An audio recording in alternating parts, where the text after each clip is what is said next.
Hello everyone, this is AGTechTube with another quick tutorial about the Google Chrome browser. In this video, I will show you how to clear history of Google Chrome. Open the browser, press 3 icon on top right corner, go to history,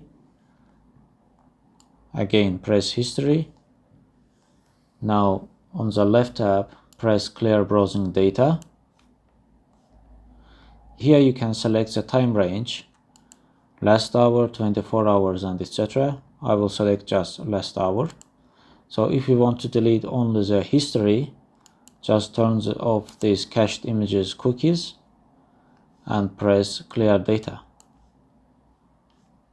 Okay, this action will clear the history of your Google Chrome browser.